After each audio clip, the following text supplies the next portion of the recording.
I'm taking the strap. I'm strapped up. Seven, what was that about? Let's make the fight happen. We strapped the fuck up. Yes, ladies and gentlemen. Welcome to episode 256 of the Strap SZN Podcast. I'm your boy Kam. I'm your boy Flowz. And you know the drill by now, guys. Before we kick off the episode, my usual housekeeping message of please head over to our Instagram page and our Twitter page at Strap SZN Pod or Strap SZN Podcast. Link in the bio on both of those respective platforms, and that link will take you to where we're situated at, streaming-wise. So, if audio is your thing, then we've got the usual suspects, the Spotify, Apple Podcast links, etc. And then also, if you like the visuals, there's also the YouTube link there as well. And the YouTube videos get uploaded about 2 days after the episode drops on a Tuesday. So make sure you do that for us, guys. Appreciate it. And more TikTok pages there as well. We got some more short form content to come as well. But yeah, man, Flowz, I'm excited for this one. But as always, I hope you're good, my guy. What do you say? Yeah, man, I'm cool, man. I'm cool. Keeping cool. Boy, Flowz. It was a very action-packed weekend of boxing. A lot of talking points. And next week is action-packed as well. But we've got to start with the weekend that just happened. Bro, I think there's only one place to start, really. You know, Friday. Ladies first, as I say, right? So we've got MVP card. Listeners, that's most valuable promotion. I think that's what it stands for, right? That's Jake Paul's promotional company. It's most valuable promotions, right? MVP. Yeah, I think it is. So. Yeah. Cool. Jake Paul has got the Amanda Serrano Katie Taylor trilogy fight, all women's card, stacked card on the zone. On Netflix actually. So yeah, I think they said it was probably one of the most viewed cards ever, I think, in Netflix or in boxing, I guess. Obviously due to the Netflix subscriber base. Let's take it from, I guess, I don't know when you tuned in from, Flowz. I don't know we haven't discussed this. I don't even know what you've seen or not. I suspect you're gonna want to start with. I tuned in from TUSAV. So Savannah Marshall, Sheeraz Green. I think that's when I tuned in from. I didn't even realize, Flowz, that Savannah was on this card.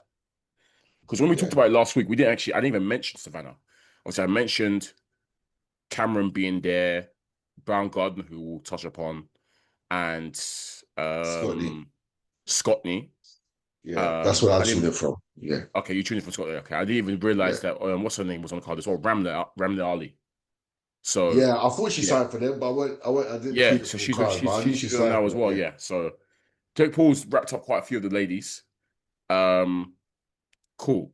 So yeah, I tuned in from Savannah Marshall, but it's worth mentioning before we go into that there was a win from Ramla. I didn't see Ramla's fight, but I saw the comments about it, and a lot of people saying she got gifted a win. Which, yeah, peak. But she got the W anyways. And I know Scotney and Chantel won their fights. Actually, I think I tuned in from Scotney. You're right. I tuned in, I caught the last dying embers of the Scotney fight. Chantel got a deserved win, and Scotney won her fight as well. But I was sitting up properly. Obviously, when I saw Savannah Marshall, I was like, oh, I didn't realize Savannah's on this card. And then when I saw Sheeraz Green, who I'm very familiar with, obviously, also a knockout artist, and he's been at the weight class for a while, and I saw her fight against Franchon Cruz de Zone, and she lost that fight. She was meant to win. But I know she's been with MVP for a while. So, yeah, man, I was looking forward to this fight because both women carry power, but it was more so looking at Savannah because obviously I know that she's been away from boxing for the last 2 years, right, Flowz? She's been in MMA. So this is her first fight back in the boxing ring after 2 years. So to go into a tough opponent, I guess, in that sense, with Sheeraz, I think speaks volumes to Savannah. But yeah, Flowz, I actually don't know your thoughts on this fight. So I'm intrigued to hear. I'm hearing it for the first time, bro. What were your thoughts on the fight? What transpired? What did you see? Good fight. I enjoyed it. It was a bit sloppy in portions. Yeah. But I thought it was a good fight. Now, both power punches, I think when there was a few talking points actually. Let's break down the talking points. Mm-hmm. I think from round 2, the ref's already on to Shanacy agreed about holding. Unfairly, do you think, Flowz? I was a bit confused. I was like, what? Is it excessive holding? For And it to come then, as early as round 2, it's like, yeah, but he did warn her. He was like, I'm telling you to break and you're not breaking. I think that was the warning as opposed to stop holding. It was like, when I tell you to break, break. Yeah. So cool. I thought fair. That's fair. But when we get later on and there's a point deduction, I think round 4 it comes. I didn't have to rewind it because then I was confused again. I was like, what did she do? Yeah. But it was again, she wasn't breaking when he told them to break. She was still holding on. Because Savannah initiated the clinch. That's what confused me. She's initiating the clinches. Yeah. Yeah, Savannah initiated the clinch and Shadashi Green didn't let her go. So there was that talking point, which led to a point deduction at that point. But yeah, the fight was good. It ebbed and flowed, went back and forth. I thought it was a close fight. I don't know, what were your thoughts? Definitely a close fight. Read the point deduction. So, the holding thingy. So, at first, when the referees sat Shadesha to the corner and to the side and be like, yo, I've been telling you to break repeatedly, not breaking this, like final warning, basically. Yeah. My first initial reaction was, okay, this is good refereeing. He's being clear, he's being concise. He's telling her, yo, I've been telling you, so this is your last time. Now, fast forward to the 4th now, and it's where the moment happened where he's taken the point off Flowz. I'm there thinking, well, he did warn her. But then I'm looking back and thinking to myself, wait, it's pretty early, first of all.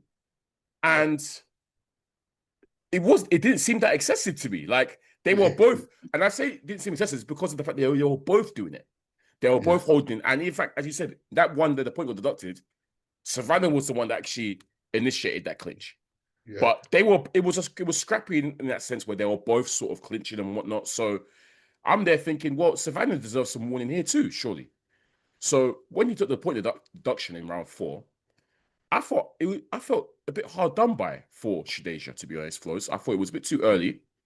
And to me, the ref from that point, I just think he was being too pernickety, Flo. Honestly, I think I feel like he was enjoying the sound of his own voice too much and getting involved. Not letting them break out, not letting them fight out. Not as bad as someone like Kenny Bayless, for example, but he was a bit, too involved for my liking. So yeah, I thought the point deduction was harsh, if you ask me. Yeah, because I went back, I remember Savannah's corner I swear they gave her instruction to take advantage of what the refs wanted. Yeah.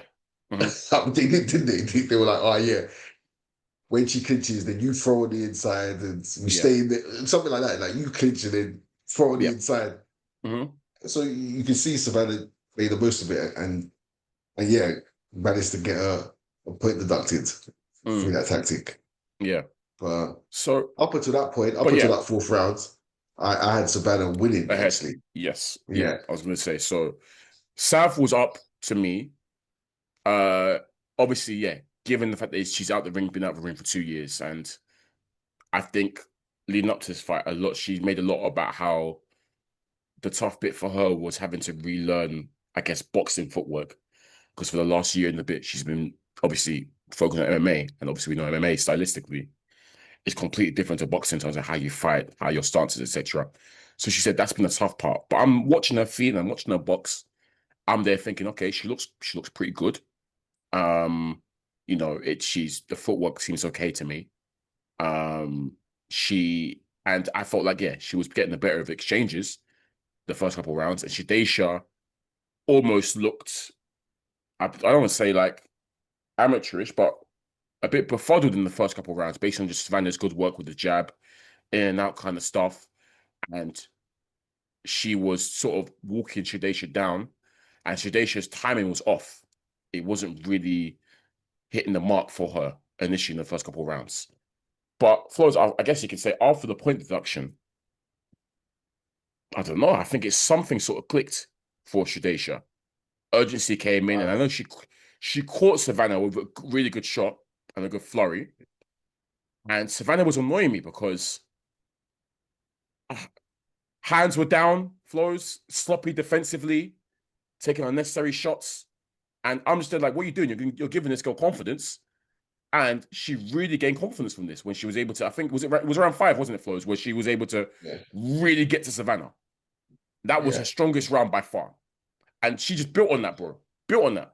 And then suddenly, from round 5 onwards, bro, Shadesha's looking mad slick in there.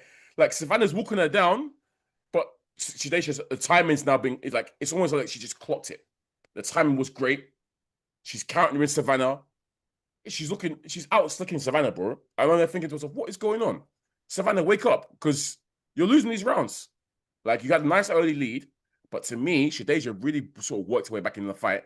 Still a close fight, obviously, Flowz, and Savannah was still competitive, but I don't know, to me, she did look out of sorts. I don't know if that's down to the ring rust, bro. Well, I guess you can chalk it up to the ring rust, but yeah, man, she definitely looked out of sorts to me in portions, especially in the middle portions of the fight. And credit to Shadesha because she really came back strong, I felt like, and really started to, I guess, get her act together. So yeah, man, that was what I thought were the middle portions were, Flowz. I felt like Shadesha really got some confidence and started to nick back some of the rounds. Did you see it the same way? Yeah, I think after the point deduction, I think Savannah caught her with a big shot towards the end of the fourth and started smiling and talking to her. Yes, I remember that. It seemed like, Savannah's gonna wash her now. Yeah. Go on and like cook her. Like she's lost confidence with the point deduction and got caught with a big shot. But round 5, it completely changed because Shadesha cracks Savannah and she starts looking wobbly and all over the place. And she kept catching Savannah, but obviously Savannah's durable. I even thought Savannah might go down, but she was durable. She survived. But she looked hurt from round 5, and that was a bad round for her. And while she tried to press the issue, it just felt like she didn't fully recover because she wasn't her slick self. She was getting caught. Like you say, Shadesha was looking slicker in there. Yeah. Savannah's almost not falling over shots, but lunging in with shots, falling over her feet, bro. To be honest, it felt like that. I also feel like Flowz, there was a bit of fatigue that came into play for Savannah. In portions of the fight, they both looked very, very tired. But I'm not used to seeing that from Savannah, where she kind of looks super, super faded middle portions of the fight. I think she did get a second win towards the end, but middle portions of the fight, she looks super, super tired, bro. And again, that could also be part of the fact, obviously, she's gone from fighting MMA. It's like, is it 5-minute rounds? Like it's 2 or 3 5-minute rounds, as opposed to boxing, which is obviously timed and completely different and different types of things required in terms of fitness, etc. So, yeah, man. I noticed that obviously Peter Fury, who usually trains Savannah, wasn't in her corner. Again, I don't know if she's left him or he just wasn't available for this fight. But stylistically, bro, to me, Savannah, it didn't look like tactically. Like she normally is the one that tends to, I feel like, try and be slick in there with the counter punching and whatnot. This fight, she was definitely more of an aggressor. I think more aggressive I've seen her in a minute, to be honest, bro. In terms of she was trying to walk down Shadesha Green the entire fight. And I don't know if that suits her per se. But tactically, I just don't think it was right. Like again, she started to load up on big shots, for example, bro. And we know Savannah usually is very, very cultured fighting behind the jab, right? As she comes in. But as you said, she was lunging and it just didn't seem like the usual Savannah. And again, you could put that down to 2 years away, maybe. I don't know. But yeah, man, it wasn't the best performance for me overall, but still an entertaining fight, and she still was very competitive. Flowz, do you agree with the result of the fight? You don't? Nah. Do you believe? Okay. You feel that Savannah did enough to win? Well, my big issues with the scorecards, the 96, 93 scorecard. Yeah. So at most they're giving Savannah 3 rounds. I think 3 rounds. Is it 1 judge or 2 judges? Which is crazy to me because I think it was 2 judges. Yeah, 2 judges. I gave Savannah the last 2 rounds for sure.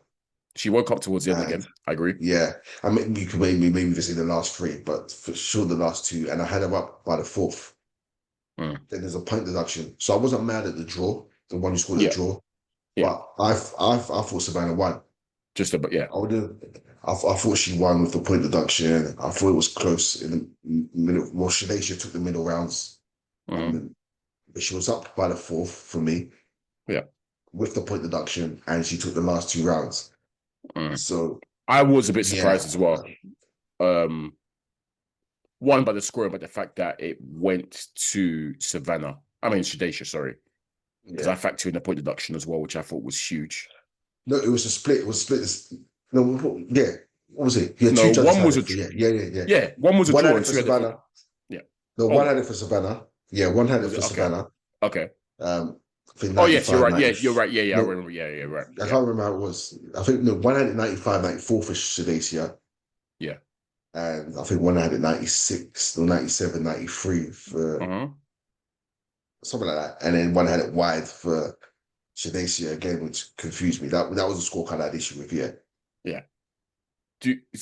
I agree. I think Savannah just about did enough to get the W, but it was a close fight, obviously, and obviously kudos to Shakur. She did do her thing in there, but you can see Savannah was quite irate. Obviously, she gave respect to Shakur, but she said straight away, like, those scorecards are a joke. To say, but I've only got this amount of rounds. It's a joke. I'm going to assume that Savannah's going to stay in boxing now. But yeah, would you like to see her run it back with that one? Because I think she can. I think now that she's back in boxing and maybe another proper camp under her belt, she has the beat on Shakur. But I think she beat her last night. So yeah, do you think she should push for a rematch there? Yeah, I think they should run it back. I think it was a good enough fight. Look, I'm happy for Shakur. Sometimes you need a bit of luck in this sport. See how much it meant to her, for sure. But yeah, I think they can run it back. It was a good fight, entertaining fight, both powerful with big hitters. So yeah, I'm happy to see it again. Okay. Yeah. And yeah, I think they need to. It was more than once does the scorecard, which didn't make sense to me. 3 rounds to Savannah. It's crazy to me. Yeah. Crazy. All right. Yeah. Okay. Yeah. Credit to Shakur. Hard luck, Savannah. But stick around in boxing, and I don't think you have that issue again. Yeah, I don't see going to MMA. I don't think it worked out for her really, but good to have her back anyways. And yeah, there's still some big matchups for her to see where we want to see her in. So yeah, cool. So after that, Flowz, let's talk about the return of Alicia Baumgardner. She was obviously put in her undisputed title. It's her first fight with MVP, I think. Because if you not remember, Baumgardner's fought like once in 2 years. Obviously, yeah, for certain factors. But yeah, good to have her back, bro. How do you think she looked? I can't remember the name of the opponent. Was it Rick? Yeah, Miranda. Miranda, I think, yeah. Miranda, yeah. I thought it was a cracking fight. I thought it was a cracking fight. Yeah. I think there was so it looked like there was a bit of urgency from Baumgardner. Maybe you could even call it impatience in there. Yep. Like she really wanted to get busy, and this Miranda wasn't going. She was like, nah. I don't know if I heard there was a bit of spicy talk between them before, right? And I'm not surprised with Alicia involved. I'm not surprised. Yeah, I don't know how she's beefing this Miranda. I don't know where the beef stemmed from. Doesn't even speak English, I'm sure. But yeah, Baumgardner can start beef in a room by herself. Brother. In a phone booth, she can start beef. Beefing friends, beefing people. Anyway, but look, this was a cracking fight from start to finish. James in the corner. I know Baumgardner seemed to be listening, but she weren't listening. Yeah. She just wanted to get in there and crack, and Miranda wanted to crack too. So I thought it was a good, entertaining fight, good back and forth. Miranda had success in there. She was trying to fight fire with fire. Yeah, but yeah, I think Baumgardner edged it. I think Miranda could hold her head up high, in the sense that, yeah, she could have she felt like she maybe could have got something from that, because it was that close and that entertaining. But yeah, I I don't actually know saw what your thoughts. Flowz. I agree it was a cracking fight. I think Baumgardner. I think she could have fought a different way, if you ask me, Flowz, and been a lot more effective, if you ask me personally. Yeah. But again, you said there just seemed to be some sort of urgency. I think she really wanted to put a statement out, knockout. You know who's in the crowd as well. Certain ops were in the crowd. So I'm there thinking, yeah, I'm in front of you. I want to, really, really, go crazy. And, she's been calling that Katie Taylor, obviously, recently. Yeah. So yeah, I think it was one of those flows. I can't lie. So yeah, and obviously her, not being active, she really just wants to make a statement win. But really and truly, I felt like if because Alicia's a good boxer. We've seen her box really, really well. Well, under the tutelage of a certain Tony Harrison, she was boxing her ass off, bro. She was hooping. Yeah. And I actually saw a lot of comments saying, at Tony saying, "Oh yeah, we need. Oh, you need to take Baumgardner back. She's way better than you under. Oh, well, she was way better under you than Derek James. Obviously, more Derek James corn. They're saying that he's got Alicia fighting the wrong fight. But as you said, who knows if she was listening. But yeah, she definitely won the fight. Though. There was no question about that, and it was entertaining. Credit to Miranda for being game. But yeah, I wouldn't say it's Alicia's best performance, but she cracked Miranda with some bombs, and Miranda was very stubborn. Miranda didn't want to go nowhere, so that's what made for an insane fight. But I definitely feel like Alicia could have fought a better tactical fight, if you ask me, to, I think, maybe not get Miranda out of there because she showed that she was super stubborn, but look better. I think the way she fought that fight and sort of having that sort of fire for fire kind of made her sink towards Miranda's level a little bit. And I think she's levels above her. But overall, great fight. Happy to have the face of boxing back. And yeah, on to the next. Whether or not she gets Katie to that, I highly doubt it. But we'll see. We'll see. She's put a name in the hat. So shout out to her. That's what she can do. Would you like to see her face Katie Taylor, or does that not really interest you? I would like to see me get the bag. Yeah, that is the bag. Yeah. I'm rooting for Amy all the way. So yeah, look, make it happen. I don't know if she wins, but I'll be buzzing for her if she gets that fight, because that's the pinnacle, really. Other than the GOAT. But actually, no, Katie Taylor makes more bread than the GOAT. So she does. That's the thing. The GOAT, hey, we can't let her hear that one though. She'll come for us. She actually will. She's the GOAT. I ain't taking that from her. She is the GOAT. 100% the GOAT. It's in terms of bread. Katie Taylor's been making bread, bro. So yeah. Speaking of Katie Taylor, then Flowz, main event time. Katie Taylor and Serrano. This is the third fight in the trilogy. I'll be honest, Flowz. I was there anticipating the same old, first fight, second fight. I'm there telling I'm working my bro up. Yeah, man. Yo, come on, man. Let's go. Let's get. You know what it's about. Yeah, bro. That fight put that nigga to sleep after 3 rounds. Yeah. Oh, I think it's fair to say, Flowz, a bit of an anticlimactic final fight. But you reversed us, man. Yeah, 100 Flowz. They completely reversed us. But I'm not mad because the action in the first 2 fights is enough to last a lifetime. Let's be real. Yeah. So they put in so much work in those first 2 fights that the third fight being flat, similar to Canelo Triple G. The first 2 fights were crackers. Last one, for a different reason, but the last one was not fun. So, yeah, man, this was an anticlimactic, I'm going to say, conclusion to the trilogy, because I don't think we're going to see any more. We better not see any more, to be honest. In a sense that whereas the first 2 fights were wars, this was more of a tactical affair. And I think both fighters, Flowz, obviously, given the way the first 2 fights panned out, they decided to make it tactical in that sense. Tactically, Amanda Serrano tried something different. Usually she comes in all guns blazing and whatnot. This time, I was actually rating Amanda's tactics at the start, Flowz. She was trying to fight on the outside, work her way in with a jab, be a bit more patient, Katie Taylor, I feel like fought similar Katie Taylor way in terms of obviously being on the back foot, counter punching with her lightning fast hands, but it was more Amanda trying to be patient this time and trying to fight behind the jab. And I think at first I thought to myself, okay, this looks good. Katie's having trouble, get on the inside of Amanda because Amanda's longer, I guess, and taller and rangier. But Flowz, it then quickly, I think, transpired into, I think, Katie figuring it out a little bit.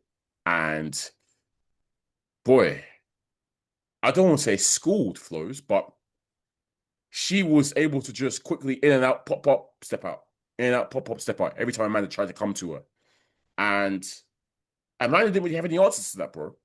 So even though it wasn't an exciting fight, Katie Taylor was able to get some work off cleanly and effectively and efficiently and step out. Whereas Amanda, not so, because Katie's footwork was superior, hand speed was superior, she wasn't able to get to her. And there were flashes, Flowz, where this fight almost like teased us into, oh crap, they'll have like a little 2-second, do. But then it got back out to Katie being on the back foot, using distance control, and Amanda trying to chase her down, but not very efficiently. So that's what made it for a, I guess, non-exciting fight. And Katie, after the first couple of rounds, Flowz, where I think 1 or 2 rounds I might have given Amanda at the start, Katie kind of figured it out and then started to just bank rounds quietly and effectively, bro, without much resistance, if you ask me. So it was quite, I was like, I'm not going to disrespect Amanda by saying she got schooled, but I had Katie Taylor winning that fight pretty comfortably, bro, by the time the 10th came, bro. And I didn't think I would ever say that. Yeah. How about you? I saw it differently to you. I saw it closer. Closer, okay. I saw it closer. I saw it closer because it was weird. It's how you see it. I saw it closer in the sense that I could see how people could see it both ways. Because Amanda might land one big shot, or Katie Taylor's boom, boom, boom, boom, or they'll throw at the same time and both land in portions. There wasn't high action like the first 2 fights. So a lot of it, well, it was maybe more Serrano. Serrano was punching air more time than not. She was. She was punching. She was punching air because she was coming forward, and she might land one shot, whereas Katie will land 2-3 quick shots. I could see people thinking, oh yeah, this is Amanda who's the one walking forward. She's the one pressing the issue. Not a lot's happening. Let's be real. Not a lot's happening. Flowz, not a lot's happening. But what you just described there to me, you said one big shot versus 2 or 3 not so big shots from Katie. I'm going to score it to Katie. yeah. Which is why, to me, I'm giving these rounds to Katie. Based on that. Katie winning. If you get what I'm saying. Katie winning, yeah. I had Katie winning.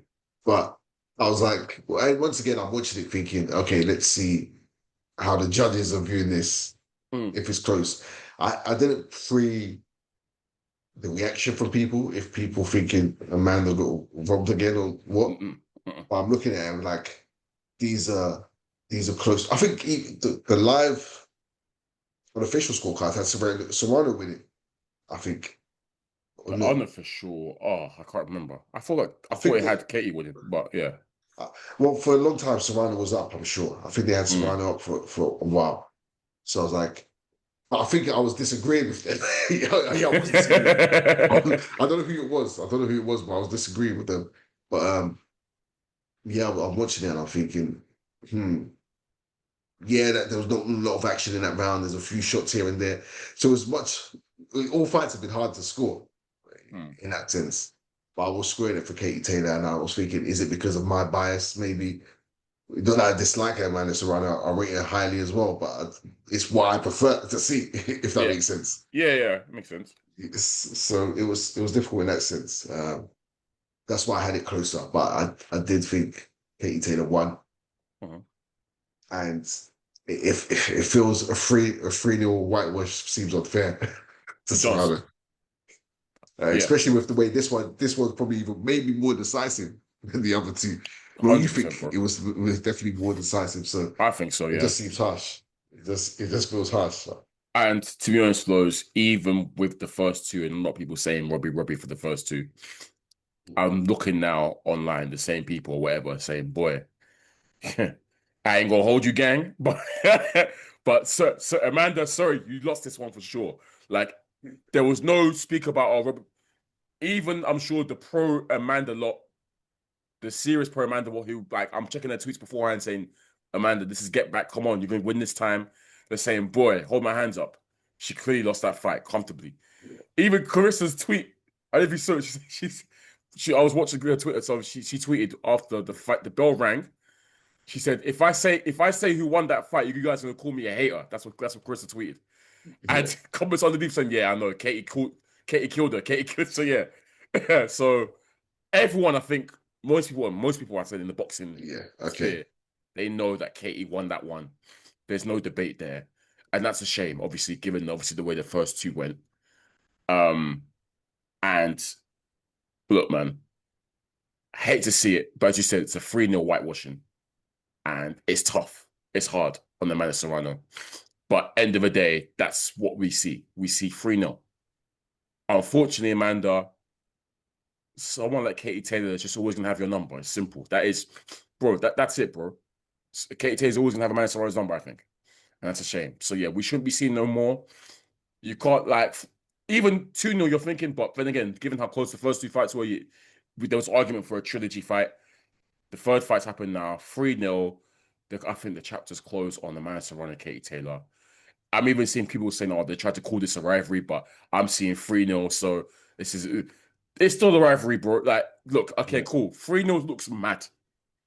But if you watch the fights, this definitely was a rivalry. And it's just unfortunate that Amanda just wasn't able to get in a W column. But that's boxing, man. I want to give both ladies a shout out because they've given us amazing entertainment over the years, bro. And yeah, one of the best rivalries in the women's game for sure. Historic rivalry. So it's good that they went out on such a big stage with all the celebs there, etc. So yeah, man. Yeah, I'm proud of them. Happy for them. I'm even probably glad that they gave us a tactical match this time around because it shows they both wanted to win. Yeah, in that sense, they wanted to try something different. They both definitely wanted to win. I want to shout out Katie Taylor for giving us the best ring walks in boxing history. The best ever ring walks. Word. The slow, super slow gospel. Yeah, elite. But yeah, look, they've done a lot for women's boxing. They've a huge amount. So shout out to them. Yeah. And even Amanda said that, she tried something tactically this time because the first two times didn't work for her. So she wanted to try something different. Credit to her. You know, she tried. So you can tell she really wanted to win. Just unfortunate, Katie Taylor is just that bit better than her. And, no shame in that, man.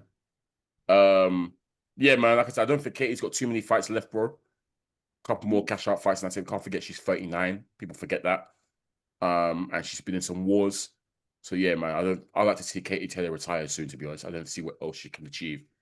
And opponent-wise, maybe Baumgardner's there for her, but there isn't much. I'm sure Cameron's going to want another fight with her. But yeah, because that will be a trilogy winner as well, so that's probably going to happen. But yeah, we'll see. We'll see, man. Yeah. Cool. Overall, good card. Good women's action. Let's move to Saturday then, bro. Because we've had Flowz, this card was fantastic. From top to bottom, bro. A fantastic card. Shout out to His Excellency as usual. He put on a great card in New York. It's good because I think the last time there was in New York was that stinker of a card we saw with Haney and that. So complete opposite. This time we've got action. And so maybe, you know what, Flowz? Maybe His Excellency's tweets worked. Because he's been pressuring these guys to stop running and stand in the middle and fight. So I guess it worked because this card was superb, bro. I mean, from the bottom up, David Morrell was in some war with is it Amam Katayev? That's Kambosos' guy. That's one of Kambosos' guys, by the way. Yeah. Okay. But I don't know if I caught the highlights of that, bro. That looked like it was a flipping war. And I saw highlights. Bro, Morrell was killing me. Bro was showboating for no reason and getting cracked on a pod for showboating. I didn't learn that. Morel is so funny. Like, Idiot. From round one, he was hands down, Ali shuffling, and then he got his ass dropped. I can't remember which round it was. He was showboated, hands down. Kataev just looked at him and gone, okay, pop. Dropped him. Yeah. This Kataev guy looks pro. I've never seen him before. That was his first loss.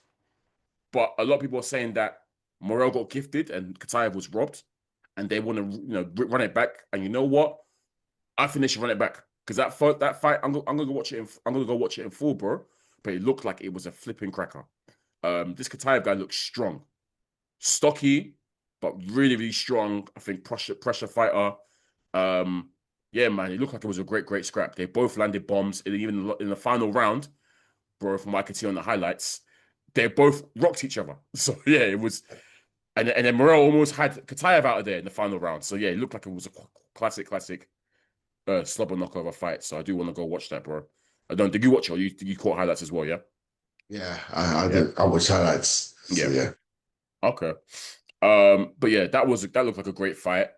And then we've got who else do we see on the undercard? I think we then saw Mario Matias was on the undercard. Yeah, Puello Matias.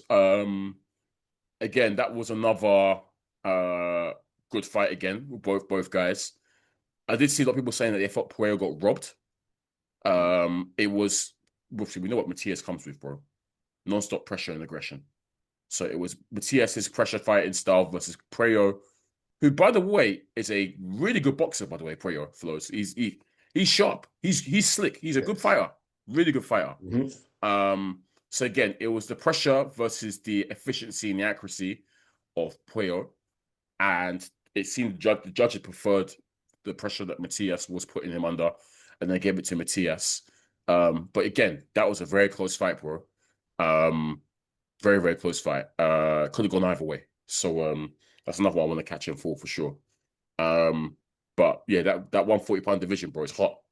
Very, very hot. Because straight afterwards, I don't know if you saw Turkey. Again, Turkey's so funny. He's obviously brought Dalton Smith into the ring. And obviously, yeah, because Dalton's gonna fight. And they're interviewing Matias. And Matias is talking in Spanish at this point.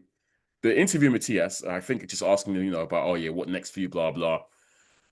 How can Turkey come in mid-interview, bro, and say, no friends, no, you will fight him in November. He's pointing to Dalton. That's it. He just said straight away, you and him are fighting in November. Done. That's it. No questions asked, nothing. Matias couldn't even. Matias is like, all right, cool, yeah, fine. Yeah. Like, cool, whatever, man. So in November, we're going to get Dalton Smith challenging for UK's own Dalton Smith challenging his first title shot against Super Real Matias Flowz. I think that's going to be a great fight. I think that's going to be a cracker of a fight. So I look forward to that in November when that happens. All right, Flowz. I think, yeah, it's just the final two that we're going to talk about, right? Yeah, what else was there? Okay, cool. Someone else? Hey, I thought we missed someone, but F it. Yeah. Look, first of all, I was spun a little bit because I'm pretty sure, Flowz, that Shakur and Zepeda was meant to be the main event for this card. And Berlanga and Sheeraz were the co-main. That's what I thought all this time. They kept saying it was two joint main events. Flowz, they said that. We know, they usually say that, but then we know what the main event is. You know what I mean? So I was super surprised when they're saying next up we have Shakur versus Zepeda. In fact, it should be Shakur Zepeda, bro. That's the title fight. They got the belts. Anyways, Flowz. They called him a track star. They called him a runner. I have questions. I don't know where they got that from. From one fight or maybe two fights max. Flowz, they called him boring. They called him Jerry. They called him, Pillow Fist Stevenson. Shakur Twitterson. They say he puts you to sleep. But you see my guy Shakur Flowz? One thing about Shakur, he gonna prove you wrong. What performance, bro. Great performance from Shakur Stevenson. As expected, Flowz. We said that he's gonna cook Zepeda. No questions asked. Flowz, I'll be lying to say that there were parts of that fight which I didn't like. I'll talk you through what I didn't like. But overall, Flowz, I had no doubt in my mind that Shakur Stevenson was going to beat Zepeda and cook him. No doubt in my mind, bro. Levels. As I've said before in this podcast, I don't rate Zepeda at all. Your bog standard Mexican pressure fighter that isn't even effective with his pressure. Doesn't do anything well to me, Flowz. Just doesn't stop throwing punches. That's it. I don't think he's particularly powerful. I don't think he hasn't got no head movement. Footwork is boring. Like, shoddy. Like, bro, he's nothing. He does nothing to me that I'm like, wow. But he's got the boogeyman tag for some reason. The avoided tag for some reason. Cool. Flowz, so the part I would say that I was, because I knew what Shakur was going to do, bro. Obviously, given Turkey's tweets and whatnot, and obviously, I asked you last week, do you think that, Shakur is going to live up to or try too hard to be something that he's not? And you pointed out that, boy, Shakur is always fighting the way he wants to fight. And he, as we know, he doesn't run. He actually will trade with you, but more time, he's just so good defensively that you can't hit him. So it looks like he's running, or it looks like he's being negative, but he's actually not a negative fighter. He's actually very aggressive. Very, very aggressive. Yeah, especially if he has you. Yeah, very aggressive. As long as when he knows that you're through to me, he takes the piss even. So I know that he's going to try and sit and trade and stand in the pocket with Zepeda. I know that's coming. But I'm watching the fight play out first, Flowz, earlier rounds. And I'm getting worried. I say I'm getting worried because Shakur's just chilling on the ropes. And he's letting Zepeda, in fact, no, not even letting, he's voluntarily going to the ropes and chilling there. And obviously, Zepeda's coming with all this pressure.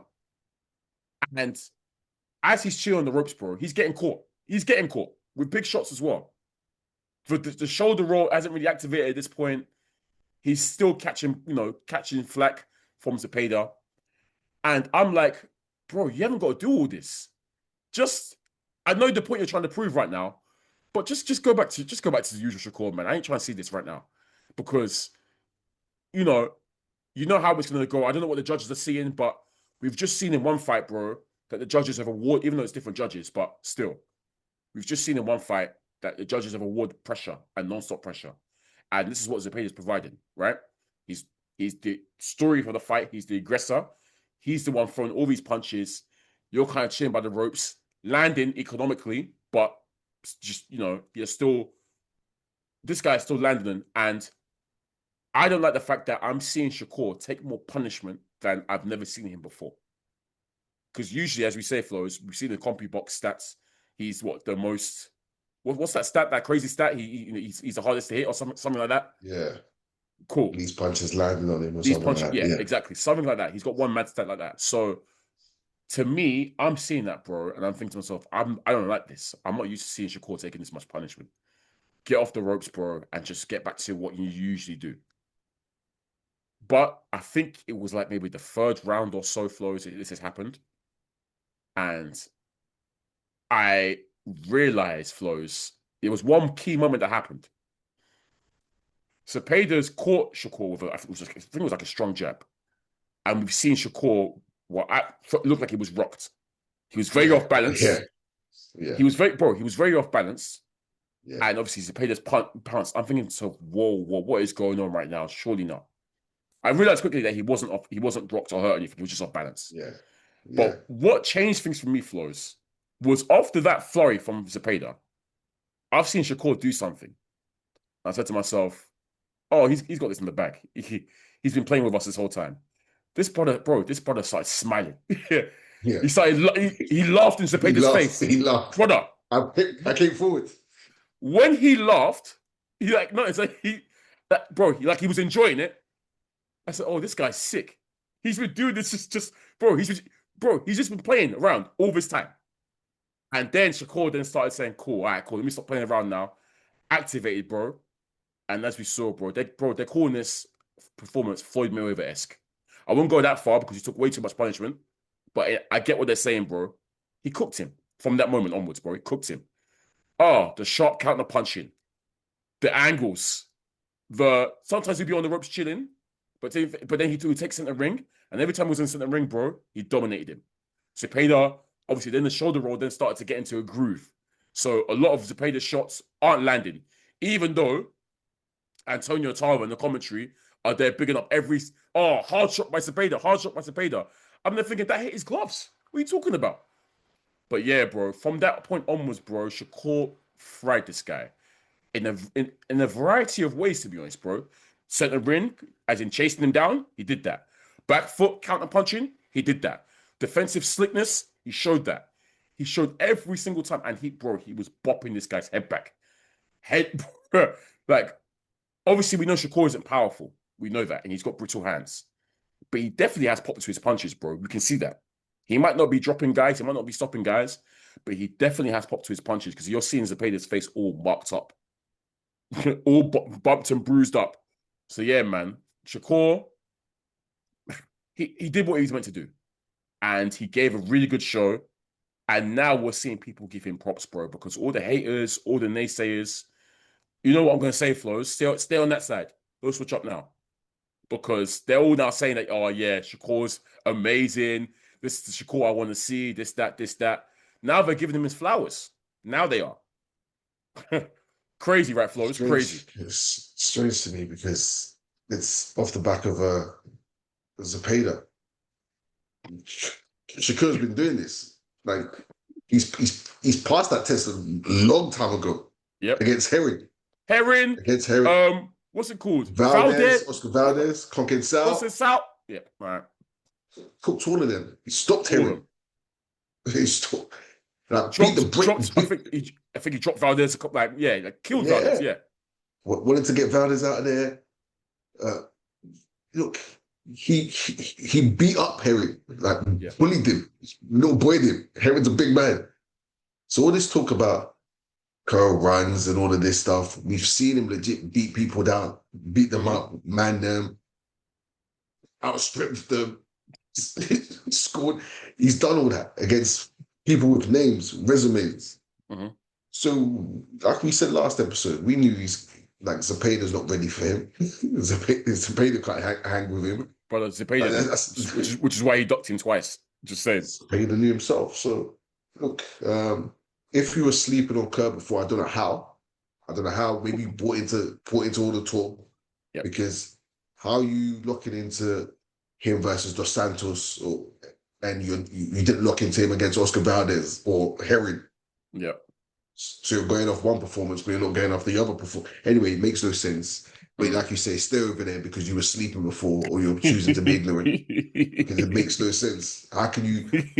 At what point did Shakur come on your radar that you think he's a runner? At what point did he come on your radar? That makes no sense. Crazy. Look, maybe it's because people been ducking him and they see him on Twitter and he's pulling people out. So, I don't know. Shakur's a different level to all these guys. It's the truth. And we've been saying that. So there's very few people. We'll let you know when someone's a challenge. We'll let you know. Since you think Zepeda was a challenge, we'll let you know when there's a real challenge for him. Shout out Shakur. If you were sleeping before, hopefully you're awake now. But yeah, if you were hating before, stay over there. Mm-hmm. Bring Isak Cruz. If that's bring him. That's an Isak Cruz. Because yeah. Well, now Flowz. Now they're saying, oh yeah. Before it was, oh yeah, Tank kills him, blah blah. Now they're saying this is a 50-50. Stop it, man. Stop it. Who do you want to see Shakur fight next? Do you want to see him move up, or do they try for the Tank fight? Well, given Tank's situation, we don't know, but yeah. Man, I would love to see it and say I would like to see the Tank fight, but Tank don't fight anyway. Tank's got roach problems to deal with. Actually, he's got charges to deal with. To deal with, yeah. He's got charges to deal with. Then Roach, so he's Roach, Who knows? Who else? He won't fight Keyshawn. Well, actually, I think they said they will fight, but I don't think they will lock to fight random right now. Yeah. But yeah, actually, no. Keyshawn's moved up now. I guess technically he's at 140. Who else is there? Dulla's still young buck. Who else is in that division now? Is it just Tank? Loma's gone. Tank. Yeah. Yeah, look, yeah. I'm We trying to might think. as well move up. Might as well move up, Might man. as well. Might as well. Yeah, because Javante issue. Muratala has a belt. He's got the IBF. He's undefeated. Good fighter, to be fair. Shakur beats him, but good fight, I guess, to be made if they do make that. But yeah, the WBO is vacant, obviously, because Keyshawn's now gone up anyways. He got stripped anyway. So yeah. Yeah, look, if they can get a tank fight, cool, but highly doubt it. Maybe do the unification with Muratala, then bounce. Kid Austin? As Kid Austin? We're Oh yeah, talking. obviously, yeah. In fact, no, Kid Austin's meant to have that is actually meant to be next. Because didn't they say that? Oh, Kid Austin's going to get the winner of Shakur Zepeda. That's what. Yes, they did. Yes, they did. That's what De La Hoya was adamant about. So yeah, I guess I know you want to see that now. In fact, yeah, let's see it. Should have happened. Let's see it. Kid Austin, you're ready now. Yeah, that will move up. Yeah. Ooh. Yeah, 140, 147 is where the action's looking like it's at. Yeah. Yeah. You can grab a belt there. Yeah. We'll see. Cool. But yeah, shout out to we ain't got to say too much, Flowz. We've been saying it, and we ain't switched up. Everyone else has been switching up. We stay on this. We stay on our side. All right then, Flowz. Let's talk about main event. I'm calling it the main event because it clearly was. Flowz, we've got to talk about the King of New York. Because the King of New York is apparently from Ilford. Hey, Flowz, this fight, Edgar Berlanga, man, what a character. Bro, look, we've seen it before so many times in this sport. It's a cruel sport, man. But bottom line is, when you talk all that smack, bro, you still have to see your opponent in the ring and you have to back it up. We know how it is, right? And we know Berlanga talked a lot, which he was always going to do. As you earmarked in last week's episode, Flowz, you think he's one of the top 5 funniest people in boxing right now, maybe even top 3. And obviously the build up to this has been quite funny with his antics. I didn't even know him and De La Hoya had beef, but then obviously I'm seeing him go out De La Hoya too in the final presser. Hamza Sheeraz, obviously we said a lot of pressure on his shoulders, I guess, a lot to prove. Given that at 160, when you last saw him in his first title fight, he kind of shut the bed against Adamez, and it was a poor performance, and a lot of people felt that he lost that fight and got gifted the decision. But obviously him moving up to 168, where he's not as weight drained, still looks ridiculously big for the weight, by the way, bro. I'm seeing him in there, like, he's just so tall and lanky. But yeah, man, I was confident, you was confident that Hamza should have enough to deal with Berlanga. Berlanga, given that, all that talk, he still isn't the best boxer. And he's been living off that Canelo high for a long time, given that he lost that fight too. I actually completely forgot that. The Canelo fight. Berlanga threw a parade afterwards. What do you mean parade? He had like a parade through New York. I'm not even joking, bro. After loss. He threw a parade. I think through his hood or whatever. So I was seeing a lot of comments saying, I wonder if he's going to do a parade this time. Berlanga's got his ass knocked out in the 5th round, bro. Listeners, ass knocked out in the 5th round. I watched the fight live, and it was hilarious to watch. I'll be so real. I just knew Hamza was going to win just for the fact that he's just a better boxer. Simple. And he's probably been in with a better quality of watching Canelo, but apart from Canelo, Berlanga's resume, as we said, Flowz, those 16 first-round knockouts dried out very quickly. The moment they moved him up a little bit. Dried up real quick. Literally, by the way, yeah, the tiniest marginal move. And that knockout streak, suddenly he's getting, we said it before, then he started getting rocked. He started getting, you know what I mean? He started struggling.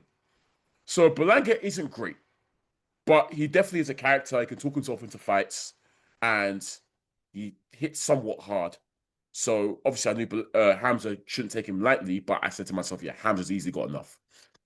Watching that fight, Berlanga's actually started pretty well, but I think it was more Hamza just chilling a little bit, which he said he was. But Berlanga started pretty well, aggressive, decent jab, taking the fight to Hamza. But you're watching, I think, it was clear to me, Flowz, just look at the quality of punches, punch selection and variation that Hamza was coming with compared to Berlanga. Berlanga was pretty, I think, basic in his punch selection. What I'm seeing Hamza try different things. He'll try to time a really nice uppercut, for example. Step back hook. You know what I mean? Like, he was doing some things in there, which I'm thinking to myself, yeah, this guy is at an advanced level compared to his opponent. And it's only a matter of time till he lands that big right or that big left, and we'll see how Berlanga takes the power. So now in the fourth round, Flowz, when we see him land flush on Berlanga for the first time properly, and Berlanga's wobbled and then dropped, I said, yeah, it's a wrap. It's a wrap. Then we've seen Berlanga do, it's now his, I'm calling it his customary thing, Flowz. When he gets dropped, beats his gloves together. Harvard was killing me. Bro, what was killing me was, I think against Canelo, he set up and did it. Yeah. But this time, bro, he's on his back. And he's doing it. That's what killed Flowz. That's what killed me. Because he didn't do that once, Flowz. He did it on his back twice because he got dropped again in the fourth. And he was legit hurt. And he was legit hurt on his back. In fact, Flowz, it came like a reflex. It was actually a reflex. I think it's like a reflex. If he goes down, he's got to beat his gloves together. So yeah, I don't even know. It's hilarious to see. But I'm like, bro, he's still clapping his hands. Commentator Tarver was like, he's still clapping his hands. He needs to clinch. He got. Tarver was killing me. He's going. He's gone. He's gone. Oh yeah. Oh, it's over. He's gone. So. Oh man. He's got dropped in the fourth twice. Got saved by the bell actually. Fifth round now. And Hamza started again like a train. He hasn't recovered. His legs haven't come back, Flowz. And the referees just stopped it because I actually thought the towel was going to come in, to be honest, bro. But yeah, man. What a win for Hamza, man. In front of a partisan crowd. It's a big L for Berlanga, I can't lie, man. All that talk. Terror squad walkout. Hometown. King of New York. Look, he had King of New York on his shorts, bro. And he gets knocked out like that. Yeah, it's peak, man. It's peak. Flowz, what do you think of it, man? You see, this is why Wilder done what he done. And stayed fighting soup cans. Yep. Because I avoided AJ. Because while Berlanga got the Canelo lottery, when he shouldn't have, and Canelo holds some corner for fighting a Berlanga. He holds serious call for fighting a Berlanga. There's absolutely no reason for him to be fighting Berlanga. Mm-hmm. But he stepped up to that level when he wasn't ready, and he wasn't good enough. Berlanga is the truth. Facts. And I'm shocked he steps in there with a Sheeraz. Oh, really? Because bro, you're struggling against people we don't know who their names are. They're dropping you. Yeah. You're biting people in the ring from frustration. Yep. Steve was it Steve Rose? Steve Rose is one of his best wins.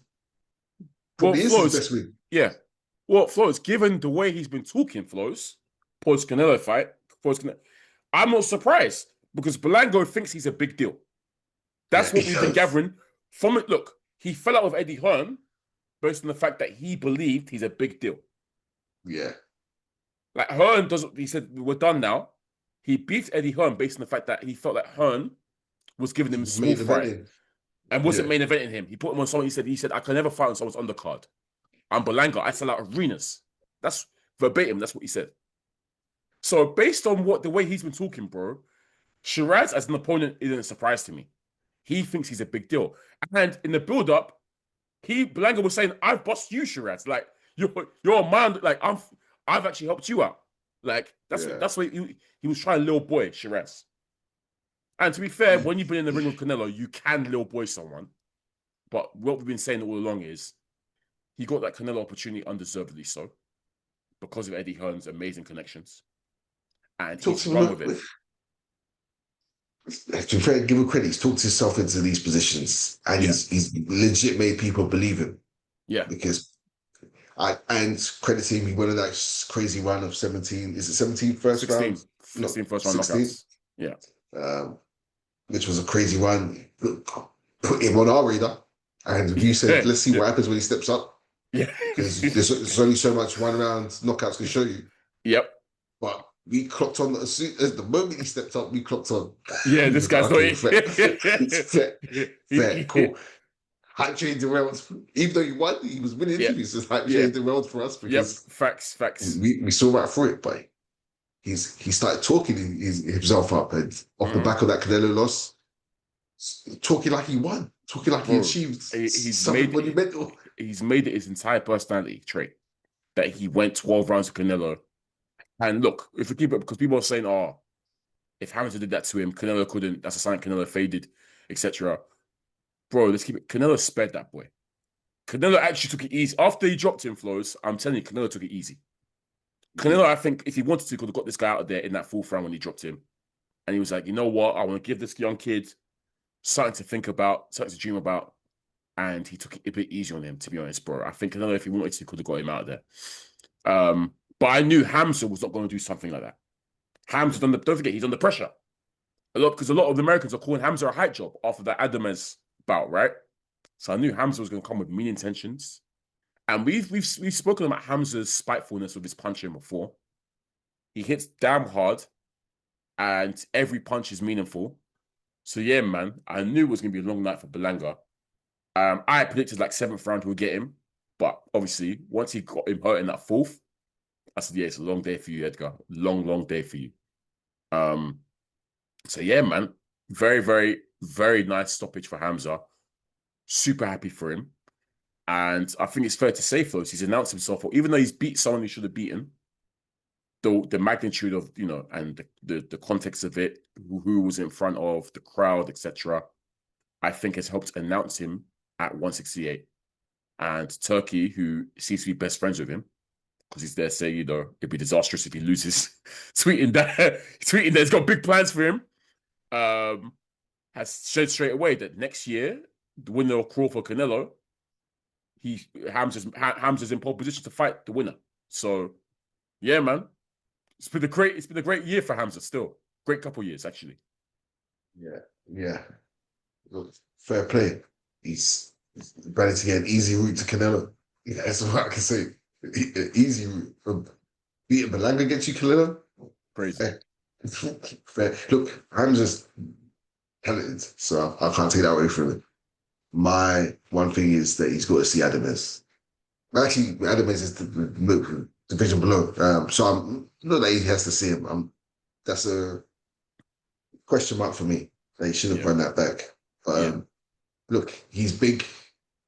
Bro, so, even at 168, bro, he looks massive still. Yeah, he can move up again if he wants. Yep. But look, he's definitely carried his power. Because Berlanga showed heart against Canelo. He did show heart, even when Canelo did allow him. I think Canelo allowed him because he knows Berlanga's not on his level in any way, shape, or form. But yeah, look, let's see what Sheeraz can do. Bro, Berlanga showed heart in this one too, to be honest, because even after that second one, I didn't think he could make it up. He was so wobbly-legged, but he was still beating this guy. He's an idiot. The way he was trying to swing and just get pieced up rather than clinching. He was trying to throw punches, getting pieced up. Should have been clinching. Hey, man. David had lady tickets, man. Out on my shield. Out on my shield. Meet me here. If you done that, I would have lost it. Oh. Hey, we'll see Berlanga again, man. Look, he's too entertaining not to see him again, right, Flowz? So we'll see him again. He needs to go back to the cherries. All right, Flowz, let's see if it humbles him. Because, boy, the way he was moving, my goodness. He probably won't. He might go straight to the jeweler afterwards, but yeah, man. I hope he got humbled a little bit because that is crazy what just happened to him. Oh, in front. Tweet. Oh, I knew she would send a shot. I knew it. Yeah, man. How you can get knocked out in front of your Terror Squad boss, man? Fat Joe and them, man. Damn. I don't know why they put stocks in him, but fair. But Flowz, overall, right? Great card of boxing. Great card by His Excellency. More of that, please. Yeah. Definitely. Yeah, for sure. Flowz. Well, let's quickly fast forward to next week then, because hey, what a week it is. If we start with the big one, Flowz. Pause. Alexander Usyk, Dubois 2 for the undisputed heavyweight championship of the world. What do you reckon, Flowz? Repeat or revenge? Straight into it. Usyk will win for me. He better. Could be by stoppage, could be by decision. I can't see any other way, really. What I can is heavyweight boxing. I can see we've been shocked before, we can be shocked again. Mm-hmm. But how worried are you, bro? How worried are you, bro, that Dubois can shock the world here? Because he will be an underdog, obviously. I wouldn't say worried. I wouldn't say worried. Because if Dubois does it, that's unbelievable. I'll be happy for Dubois. Yeah, I'll be super happy for him because he's achieved something no one would have thought. Yeah. No one pretends. Apart from Frank, 3 years ago, apart from Frank.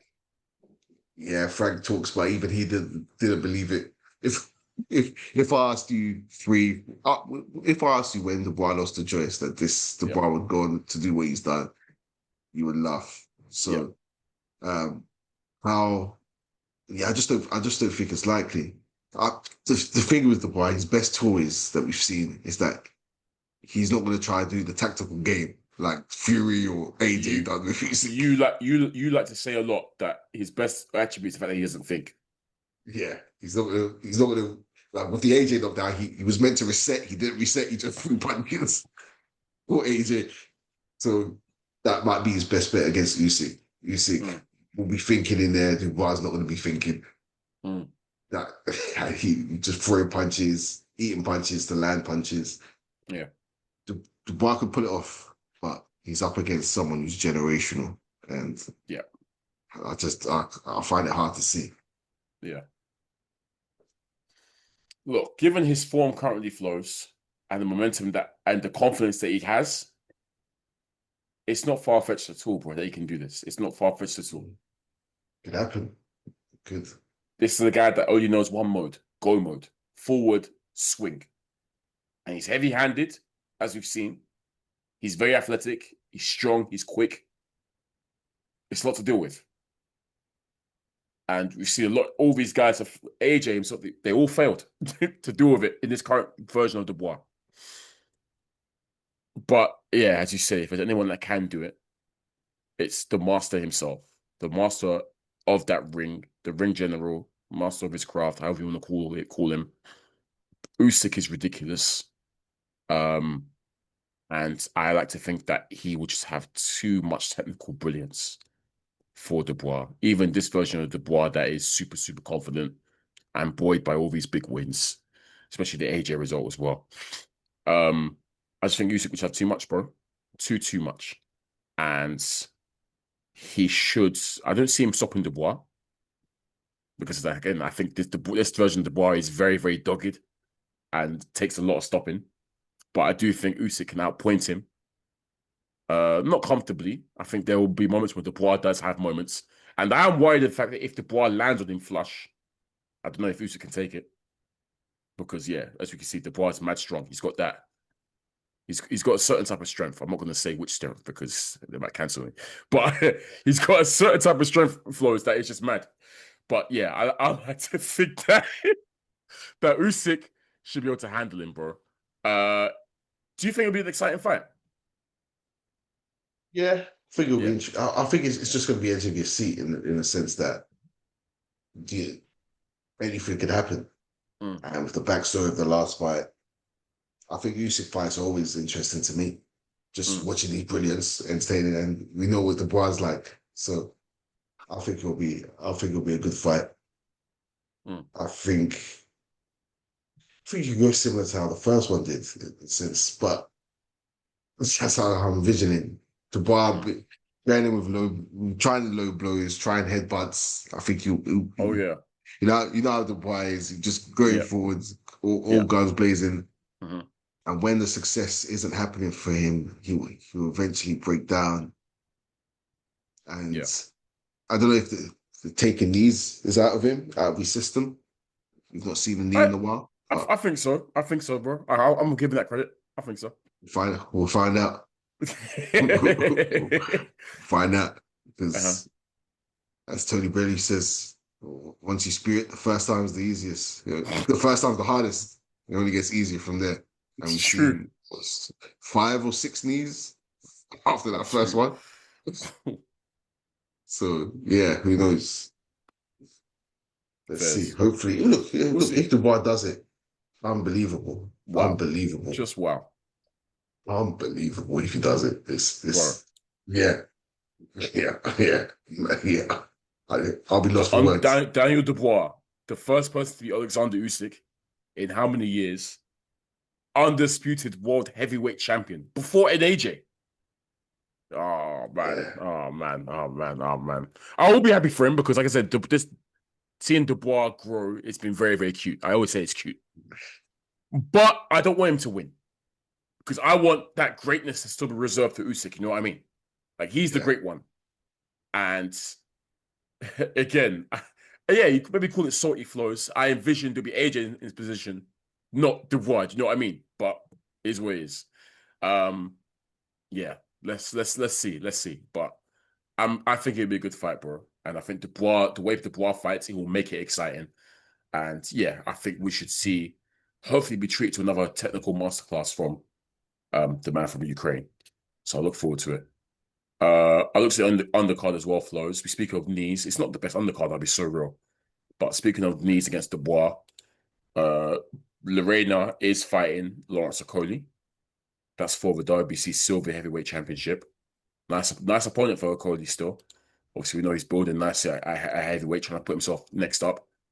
I expect Okoli to come through that. I'm assuming same for you. Not an easy touch, though. Lorena gave Dubois hell, as we saw. So, yeah, not an easy touch. Yeah. Cody should have enough to seal for Kevin Lorena, even. I would like to see what shape Cody's in because you weren't too happy with the last one. That heavyweight debut was terrific. Anyway, let's see. Cool. We've also got Daniel Lapan versus Lewis Edmondson. Vladislav Sirenko. I think he's undefeated. Versus Sol Dakers. Boy, they're feeding Dakers to the wolves. I've heard of that Sirenko guy. I heard he's okay. Adam Hamid versus Ezekiel George and Lasha Guruli versus James Francis. Yeah, it's not a great undercard. I could tell Frank all the money went on the main event and Wembley, because it's a Wembley, right? Yeah. Contrast that one to the AJ Dubois card that we saw, which was also Wembley, right? That undercard was way better. Yeah. But should be cool nights boxing. And then also that Saturday as well, Flows over in America. The Manny Pacquiao fight, which obviously we're very much against. But yeah, he's fighting Barrios for the Barrios's WBC World Welterweight title. Simply put, I don't care for this fight, Flows, because I think it's a travesty. To be honest, we discussed this. Mauricio Suleiman was there picking it up, saying he deserves it. But the point is, I think I said it before, I'll say it again. Mario Barrios, if he loses this fight, should never see a boxing ring again. In my opinion. Can't be losing to how old is he? 47? Can't be losing to a 47-year-old Pacquiao who hasn't fought for 5-6 years. Yeah. Come on, man. Come on, dog. Pacquiao has to get cooks. Yeah, he has to. I like to think he will. Because Barrios actually isn't a slouch. Barrios is actually decent. So Barrios has to. Barrios is only 30. He's got to cook this Pacquiao. He's got to cook him. He has to cook Pacquiao. I'm sorry. If not, hang him up, bro. Retire. But on the undercard, good undercard Flows. Tim Tszyu versus Fundora 2. The rematch for Fundora's belts. That is going to be a cracker.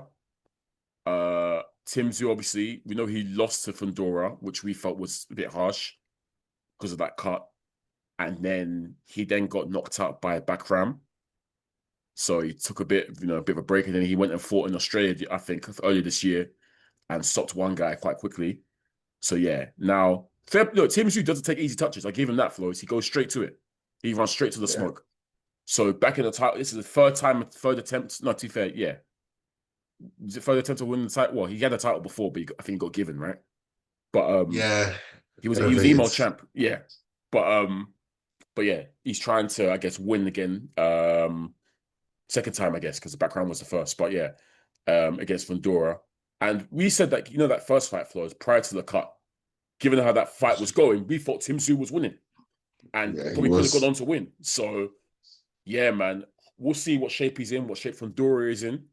But that should be a great fight, given the way Fundora fights and Tim Tszyu. They're both super aggressive fighters. So, yeah, man, I think that's a great fight. And I'm rooting for Tim, man. I'm rooting for Tim because I thought that first one was harsh. And then also Brandon Figueroa is also on an undercard fighting Joet Gonzalez. So that's a good card too, Flowz. Actually, Flowz, before we wrap up, there's one more card on the Saturday as well. Bam Rodriguez is fighting. Yeah, he is. Bam Rodriguez is fighting as well, I think. Yeah, so Bam Rodriguez is fighting. It's a unification against a South African fighter called Fumalela Kafu. I think Kafu's got the WBC maybe, and Bam's got the WBO. Or could be the other way around, but yeah, that's a nice little unification. I've never seen Kafu fight before, but I don't want to be disrespectful, Flowz. 11 fights, 8 wins by KO. Most of his fights in South Africa. Thanks for participating. Good effort, son. And good effort. That's all I'm going to say, because I'm expecting Bam, who to me is what you can say, Flowz, top 5 in the world, pound for pound. Top 3 even, argument's sake. Definitely one of the most. Top 3. It's still Crawford, Usyk, and in a way still active. Okay. Top 5 maybe. yeah. Bam's up there. Bam's up there. Bam's up there. For sure. So Bam, I expect to do his thing. Delightful fighter to watch. But as you mentioned, yeah, it is a good undercard, Flowz. You've got Diego Pacheco against Trevor McCombie. McCombie's the guy we saw against Plant. Drop Plant. Yeah. Good. And also Pacheco is one of our guys that we've been looking out for. Up and coming fights. So I think that's a greght fight. Ammo Williams is in the final IBF World title, eliminated for the 160-pound belt against Etinosa Oliha. That guy sounds Nigerian. Some guy called Oliha, also undefeated. So that should be a good fight. You've got Omari Jones versus Alfredo Blanco, and then Nishant Dev against TPC. So another good card, Flowz. It's shaping up to be another great weekend of boxing, to be honest. 3 cards, we've got Queensbury, PBC, and Matchroom. So yeah, man, I look forward to it. But Flowz, I think we can call it a day there. It's been a very, very active week for boxing. A lot of, talking points. We saw it at the fights. You saw Devin and Code. I don't know if you saw Devin and Richardson going at it. Obviously, the Devin Brian Norman brawl was quite funny as well. A lot's been going on, man. Shout out to the Haneys, keeping boxing entertaining. But yeah, man, let's call it a day there. It's been episode 256 of the Strap SZN Podcast. Once again, your boy Kam. I'm your boy Flowz. And as always, guys, you want to find us on the streaming platforms. Peace. I'm taking a strap. I'm strapped up. What was that about? Let's make the fight happen. We strapped the fuck up.